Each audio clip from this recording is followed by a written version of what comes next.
की दूरी, मास्क है जरूरी।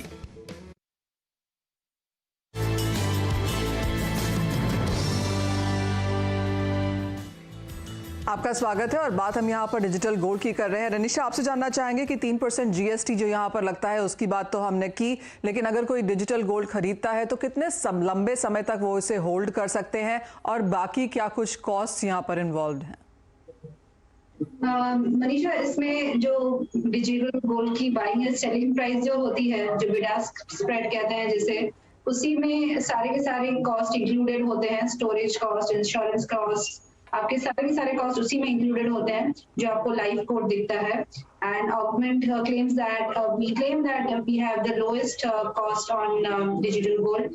तो इसमें आपको एडिशनली सिर्फ जो है इस पे एक्स्ट्रा 3% जीएसटी पे करना होता है when you're buying it। जब सेल करते हैं तब कोई जीएसटी नहीं लगता आपको, एंड और कोई एडिशनल कॉस्ट नहीं है।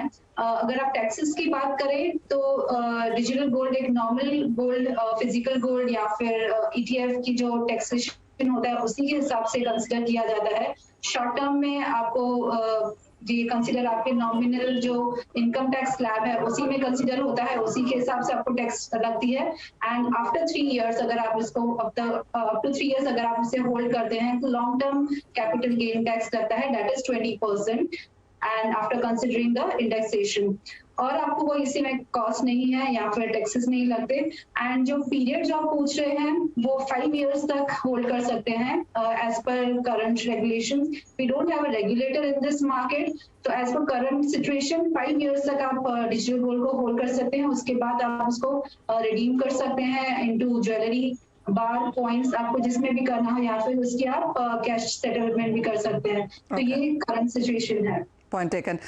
शुभंकर, जैसे अगर हम रिडेम्पशन की यहाँ पर बात करें, काफ़ी लोग तो सिर्फ खरीदेंगे बेचेंगे इसलिए क्योंकि यहाँ पर उनको पैसा बनाना है, लेकिन जितने लोग यहाँ पर रिडेम्पशन कर रहे हैं वो as I understand as of now 70-30 की परसेंटेज है।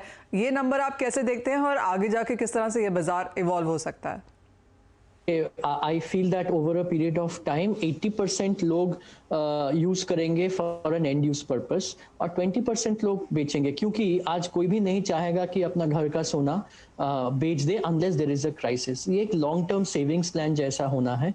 और मैं फिर से कह रहा हूँ कि ट्रेडिंग जरूर, अगर गोल्ड 10% बढ़ गया तो वो जीएसटी जो कॉस्ट लगेगा वो उनको रिकवर हो जाएगा and he will try to make that extra profit. But ultimately 80% हम लोग का यही सोच है कि कोई गोल्ड कॉइन खरीद लेगा, कोई ज्वेलरी खरीद लेगा, और 20% लोग जरूरत पड़ेगा तो वो लोग कभी भी क्राइसिस हुआ बेच देंगे। दिस इज यही मेरा सोच है। यानी कि लोग थोड़ा थोड़ा करके अपना सोना जमा करते रहेंगे और उसके बाद उसको फिजिकल गोल्ड के तौर पर रिडीम करेंगे, यानी कि कॉइन या ज्वेलरी वो लोग घर लेके जाना चाहेंगे। एक सबसे बड़ी बात जिसकी जो कॉन्वर्सेशन यहाँ पर डिजिटल गोल्ड में उठी है संजीव जी, वो रेगुलेशंस को लेकर है। एज ऑफ नाउ सेबी या आरबीआई से रेगुलेट नहीं करते। रिसेंटली सेबी ने कहा है अपने ब्रोकर मेंबर्स को कि ये प्रोडक्ट ना बेचें। शायद नई रेगुलेशंस हम यहाँ पर आता हुआ देखेंगे भी। काफ़ी बातचीत आपकी रेगुलेटर से भी होती रहती है। एज ऑफ नाउ क्या फीडबैक है, क्या जरूरत है इस बाजार को? एक तो सबसे बड़ी बात, सबसे इम्पोर्टेंट बात यह है कि जो परसेप्शन है कि सेबी ने डिजिटल गोल्ड की मना किया है, दैट इज नॉट ट्रू। जो नोटिफिकेशन जो आया था स्टॉक ब्रोकर्स को एनएससी और बीएसई के द्वारा, वो रिस्ट्रिक्शन कहता है कि जो उनका अग्रीमेंट है स्टॉक ब्रोकर और बीएसई और एनएससी के साथ, स्टॉक एक्सचेंज के साथ, वो कहता है कि they can only sell securities which are under the securities act. और गोल्ड का निवेश फिजिकल ओटीसी मार्केट है तो वो सिक्योरिटीज एक्ट में नहीं आता है। और उनका डर ये है कि कुछ प्लेटफॉर्म्स जो स्टॉक मार्केट, बॉन्ड मार्केट के ट्रांजैक्शन करते थे उसके साथ साथ डिजिटल गोल्ड का भी ट्रांजैक्शन दिखाते थे, तो they are giving a incorrect information. Having said that, सबसे बड़ी और सबसे बढ़िया बात यह है कि 2 साल पहले फाइनेंस मिनिस्ट्री ने, गवर्नमेंट ने अनाउंस किया था कि स्पॉट एक्सचेंज आएगा, और फिलहाल उन्होंने सेबी को अपॉइंट किया है स्पॉट मार्केट रेगुलेटर के लिए फॉर गोल्ड।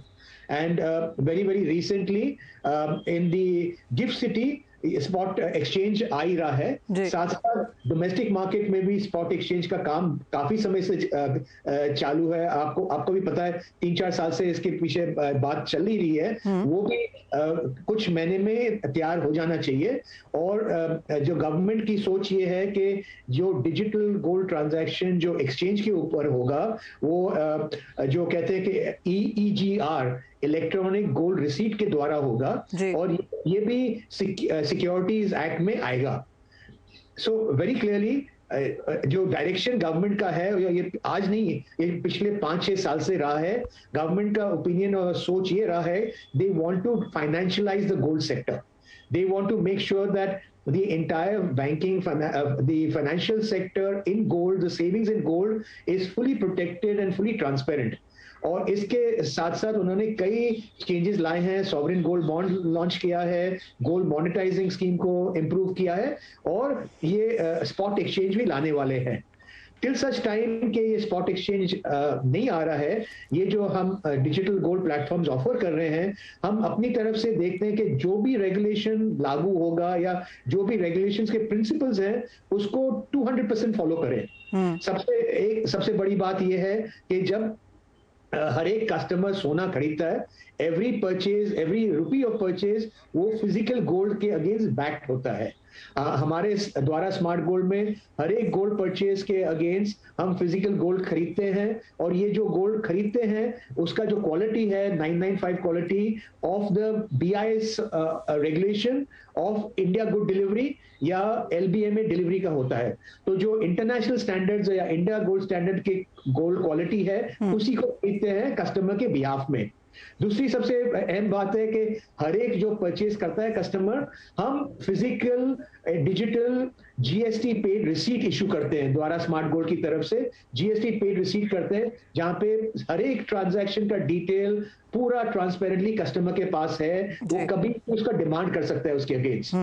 तीसरा है कि हम कस्टमर को पूरा प्रोटेक्शन देने के लिए द्वारा स्मार्ट गोल्ड में हमने एक बैंक को अपॉइंट किया एज अ ट्रस्टी बैंक, जिससे जो भी ट्रांजैक्शन हो रहा है, जो भी कस्टमर ने खरीदारी की है, वो ट्रस्टी बैंक हर रोज कंफर्म करेगा कि उसके अगेंस्ट फिजिकल गोल्ड है कि नहीं है। तो हम लोग ने सब मिलकर के जो भी ये 3-4 प्लेटफॉर्म्स हैं और द्वारा स्मार्ट गोल्ड भी है, हमने इंश्योर किया है कि हर एक रेगुलेशन का 200% फॉलो किया जाएगा, पालन करें। एब्सोल्युटली। जी हाँ, काफ़ी सारा हमने पॉजिटिव नंबर्स यहाँ पर आते हुए देखे हैं, और जैसे हमारे सभी पैनलिस्ट ने आज हमें बताया है कि बेहतरीन प्रोडक्ट है, अच्छी खासी पार्टिसिपेशन यहाँ पर हमने आते हुए देखी है, KYCs हैं, जो भी आप डिजिटल गोल्ड लेते हैं उसको बैक किया जाता है, सभी कंपनीज पीछे उसके लिए सोना खरीदती हैं, थर्ड पार्टी ऑडिशन है, बैंक्स के साथ यहाँ पर टाई अप्स हैं, तो क्लियरली काफ़ी सेफ गोल्ड है। और सरकार काफ़ी हद तक जिस तरह से फाइनेंशियल इंक्लूजन या सोने को गोल्ड एसेट के तरीके से देखना चाहती है, ये एक बहुत ही बेहतरीन प्रोडक्ट उस लिहाज से, और काफ़ी स्ट्रॉन्ग नंबर्स भी हमने बनते हुए देखे हैं। बहुत शुक्रिया रनिशा, सुवांकर और संजीव जी साथ जुड़ने के लिए, और डिजिटल गोल्ड को इतने बेहतरीन तरीके से हमारे दर्शकों को समझाने के लिए। तो क्लियरली इस गणपति चतुर्थी के समय एक और तरीका है आपके लिए सोना खरीदने का, जो कि डिजिटल गोल्ड के इतिहास से लिया जा सकता है। इसी के साथ हमें दीजिए इजाजत, आप देखते रहिए CNBC आवाज।